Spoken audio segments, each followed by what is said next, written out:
Okay, now working for the unsteady state हम लोग energy balance की एक जनरल इक्वेशन ड्राइव करेंगे।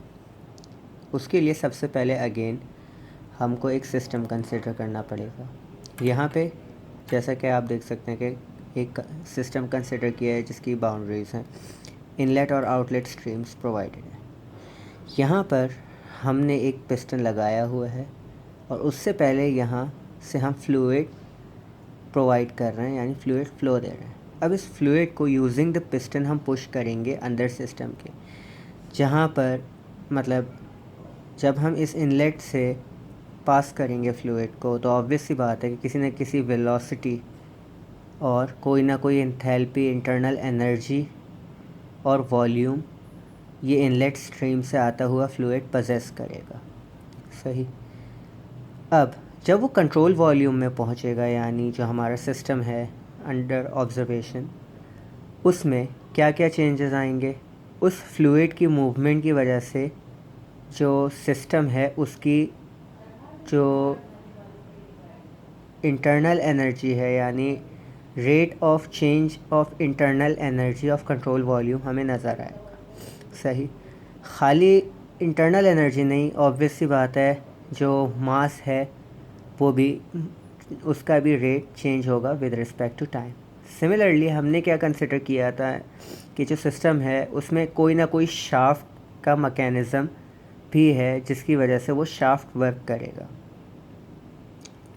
अभी जो शाफ्ट वर्क है, इस शाफ्ट वर्क के नतीजे में कोई ना कोई हीट इवॉल्व या एब्जॉर्ब होगी सराउंडिंग के विद रिस्पेक्ट, यानी सराउंडिंग के साथ कुछ ना कुछ हीट इवॉल्व और हीट एब्जॉर्ब कुछ ना कुछ होगी। फिर आउटलेट से एक दूसरी वेलोसिटी के साथ ये फ्लूइड बाहर निकल जाएगा और एट द सेम टाइम उस फ्लूइड की कोई ना कोई एंथैल्पी, कोई ना कोई इंटरनल एनर्जी और कोई ना कोई वॉल्यूम ज़रूर होगा। अब हमको इस सिस्टम को कंसिडर करके जो भी हीट इवॉल्व या एब्जॉर्ब होगी या जो भी rate of change of internal energy and mass in control volume है, उसका टोटल एवेल्यूएशन करना है, उसका एनालिसिस करना है कि ये जो rate of change of mass and internal energy in control volume है ये किस पर डिपेंड करता है और किस तरह से मतलब इक्वलाइज होगा, किस तरह से कैलकुलेट किया जाएगा।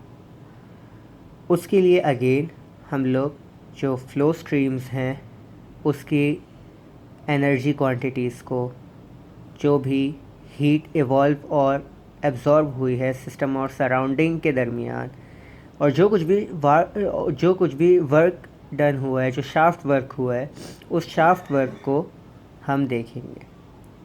सही। इसी तरह जब कि इस इनलेट आउटलेट स्ट्रीम्स की कोई ना कोई एंथैल्पी, कोई ना कोई इंटरनल एनर्जी होगी, कोई ना कोई वॉल्यूम होगा, उसी तरह जो कि ये इनलेट आउटलेट स्ट्रीम किसी ना किसी वेलोसिटी से मूव कर रही है तो उसकी काइनेटिक एनर्जी होगी। अब जो कि हम यहाँ पे जो देख रहे हैं क्वांटिटी dmu/cv/dt, ये क्या है? ये रेट है, ये इंटरनल एनर्जी नहीं है, ये इंटरनल एनर्जी के चेंज का रेट है। तो यहाँ पर हम एनर्जी रेट्स पे बात कर रहे हैं, एनर्जी पे नहीं। क्यों? ओपन सिस्टम है, कंटिन्यूस प्रोसेस है, फ्लो रेट्स है। तो जब फ्लो रेट्स मासेस के हैं तो उन्हीं मासेस के एनर्जी फ्लो रेट्स भी होंगे। अब वो किस तरह निकलेंगे?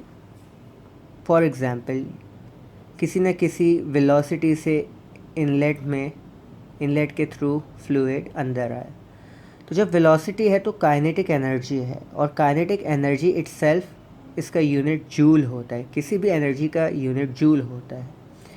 और जहाँ पर रेट्स की बात होती है वहाँ पर सेकंड आता है, यानी काइनेटिक एनर्जी रेट किसके बराबर होगा? Half m.u²। यहाँ m. Basically mass flow rate है। सिमिलरली पोटेंशियल एनर्जी जो कि mgh या mgz, where z is the height, ठीक है, तो उसका भी यूनिट जूल होता है। लेकिन यहाँ हम जूल के रेट्स की बात कर रहे हैं, change of internal energy of control volume with respect to time, ये रेट है। Rate of change of internal energy in control volume. तो रेट की बात कर रहे हैं तो पोटेंशियल एनर्जी का rate m dot g z के बराबर होगा, where m dot is again the mass flow rate. सही। अब इसको ज़रा मैथमेटिकली देख लेते हैं। अच्छा, मैथमेटिकली इसको हम किस तरह लिखेंगे? Rate of change of internal energy in control volume is equals to negative of change of sum of all energies of flow stream plus heat rate, जो भी जिस रेट से भी हीट इवॉल्व या एब्जॉर्ब हो रही है, plus work rate. Sum of all energies में क्या क्या आएगा? हीट के अलावा जितनी फॉर्म्स ऑफ एनर्जीज हैं वो सब। कौन कौन सी बेसिक फॉर्म ऑफ एनर्जीज हैं आपके पास? ऑब्वियसली काइनेटिक एनर्जी जो कि वेलोसिटी से मूव कर रहा है, पोटेंशियल एनर्जी क्योंकि फ्लो स्ट्रीम की कुछ ना कुछ हाइट होगी with respect to the reference point. Similarly internal energy, क्योंकि ऑब्वियस सी बात है हर सब्सटेंस, हर चीज़, हर मैटर कुछ ना कुछ इंटरनल एनर्जी रखता है। अब ये थी एनर्जी, सही। और हमको चाहिए फ्लो रेट्स, क्योंकि यहाँ हम फ्लो रेट्स की बात कर रहे हैं, ठीक है। dMu/cV/dt ये फ्लो रेट है। तो ऑब्वियसली हमेशा सेम क्वांटिटीज़ को ही कंपेयर किया जाता है। चूँकि ये रेट है तो हमें ये भी रेट फॉर्म में चाहिए थी, और उसके लिए क्या करेंगे? हम जो मास फ्लो रेट है एम डॉट, उससे मल्टीप्लाई करवा देंगे इन सब को। इसी तरह rate of heat Q dot और वर्क रेट। अब हमने क्या किया? इसको फर्दर सिंप्लीफाई किया। कैसे? वर्क रेट या टोटल वर्क जो होगा वो क्या किस तरह रिप्रेजेंट होगा? फ्लो स्ट्रीम का वर्क प्लस शाफ्ट वर्क। इस डायग्राम के मुताबिक हमें फ्लो स्ट्रीम का वर्क यहाँ नज़र आता है पिस्टन के थ्रू, जो हम पिस्टन से पुश कर रहे हैं इसको। तो ऑब्वियस सी बात है कुछ ना कुछ कांस्टेंट प्रेशर अप्लाई हो रहा है, जिसकी वजह से आपका वॉल्यूम चेंज हो रहा है या वॉल्यूम आगे मूव हो रहा है। सिमिलरली यहाँ पर भी, और बीच में अंदर सिस्टम के अंदर शाफ्ट वर्क हो रहा है।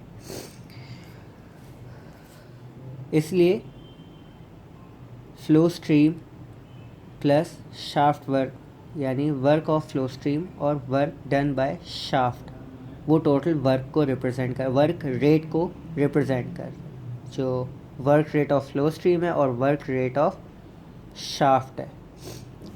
इसको जब हम लिखेंगे तो हमारे पास इक्वेशन कुछ यूँ नज़र आएगी।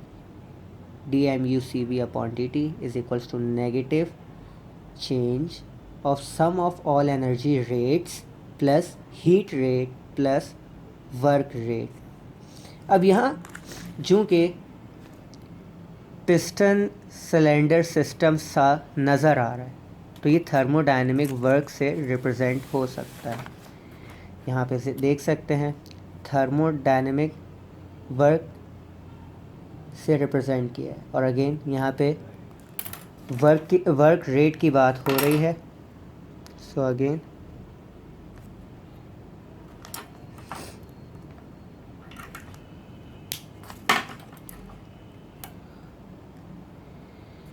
तो हमने क्या किया? वर्क फ्लो स्ट्रीम को रिप्रेजेंट किया माइनस एम डॉट किस लिए? रेट बनाने के लिए, वर्क रेट बनाने के, डेल्टा पी वी, जो कि पी डेल्टा वी भी कहलाता है। अब हमने इसकी वैल्यू को, जो हमारी इक्वेशन थी यहाँ, WFS की जगह पुट किया negative m dot delta p v को। तो ये कुछ इस तरह ज़ाहिर है। अब ज़्यादा कुछ मुश्किल काम नहीं है, हमने सिंप्लीफिकेशंस की हैं। किस तरह? ये भी नेगेटिव का था, delta m dot p v, ठीक है। हमने इसको इसके साथ अंदर कॉमन लिया। किस तरह? नेगेटिव साइन यहाँ कॉमन, यहाँ भी कॉमन है इस टर्म में भी, जो एफ फ्लो स्ट्रीम की थी, और यहाँ जो वर्क फ्लो स्ट्रीम था। बेसिकली हमने इसको इसके साथ लिखा। किस तरह? हमने डेल्टा को यहाँ कॉमन ले लिया नेगेटिव साइन डेल्टा के साथ, जो कि यहाँ पे नज़र आ रहा है। सही। फिर हमने क्या किया, इसको अंदर जो स्क्वायर ब्रैकेट है जिसके अंदर तमाम फ्लो स्ट्रीम की टर्म्स है, उसमें इसको बाकी जो m डॉट पी वी था उसको कॉमन ले लिया। फिर उसमें भी u प्लस पी वी को कॉमन लिया और u प्लस पी वी को ब्रैकेट में लिखा और m डॉट को कॉमन लिया, प्लस काइनेटिक एनर्जी की टर्म और पोटेंशियल एनर्जी की टर्म एज इट इज़, और स्क्वायर ब्रैकेट क्लोज करके फ्लो स्ट्रीम का सिंबल के थ्रू इसको मेंशन किया कि जो अंदर प्रॉपर्टीज़ हैं ये फ्लो स्ट्रीम को रिप्रेजेंट करेंगे। फिर बाहर क्या बचा, हीट रेट और शाफ्ट वर्क रेट। अब हम ये बात थोड़ा सा यहाँ पे ये जो क्वांटिटी है एंथैल्पी की, इसको हम आगे डिस्कस करेंगे कि ये इक्वेशन की फॉर्म इख्तियार करी u प्लस पी वी किस क्वांटिटी के बराबर है, एंथैल्पी के। तो हमने simple h is equals to u plus p v होता है, तो हमने इस जगह h लिख लिया।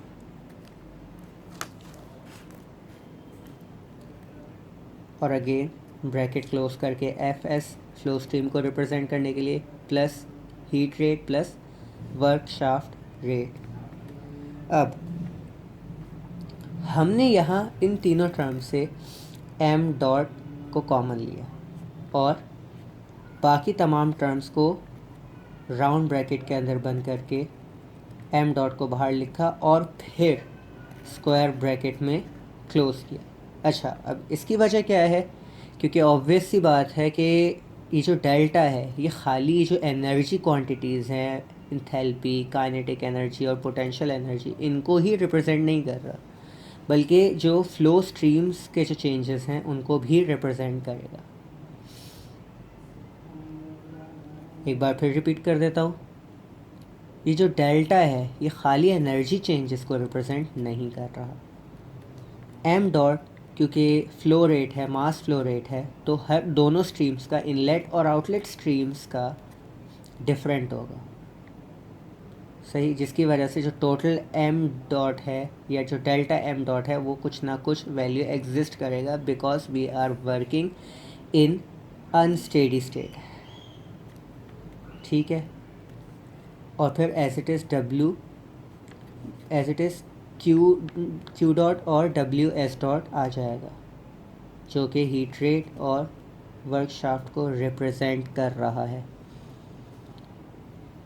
अब हमने फर्दर क्या किया कि ये हमारे पास सिंपलेस्ट फॉर्म में इक्वेशन आ गई। ये नेगेटिव का था, हमने इसको इन तमाम फ़्लो स्ट्रीम में आने वाले चेंजेस को, ये नेगेटिव के थे, ये नेगेटिव डेल्टा से रिप्रेजेंट थे, इसको पॉजिटिव करने के लिए क्या किया कि हम इसको लेफ़्ट हैंड साइड पर ले गए, यानी D M U C V D T plus delta total rate of total change in sum of energy rates of flow stream is equals to Q dot plus W S, यानी जो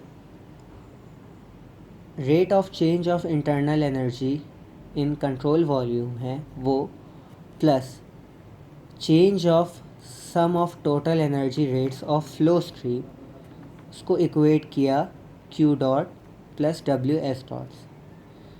हमने मज़ीद इसको further क्या किया कि हमने delta के ई और डेल्टा पी ई को निगलेक्ट किया। अमूमन इंजीनियरिंग कैलकुलेशन और केमिकल इंजीनियरिंग कैलकुलेशन में हम लोग डेल्टा के ई और डेल्टा पी ई को निगलेक्ट कर देते हैं। आई मीन इस चैप्टर के सॉल्यूशंस में, न्यूमेरिकल्स में ऐसा बहुत कम ही नज़र आएगा, लेकिन जो चैप्टर्स आगे के हैं उधर हम most of the time direct working internal energy और एंथैल्पी पर कर रहे होंगे और निगलेक्ट कर रहे होंगे दीगर क्वांटिटीज़ को। तो अगर हम डेल्टा के ई रेट और डेल्टा पी ई रेट के चेंजेस को निगलेक्ट कर दें, यानी इन दोनों टर्म्स को ज़ीरो कर दें, तो हमारे पास कुछ ये इक्वेशन आएगी।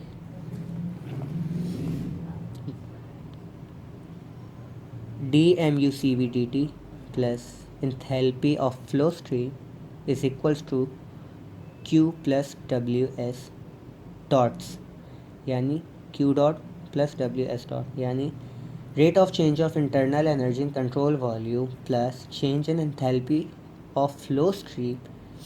Rate of change of enthalpy in flow stream is equal to q dot plus ws dot,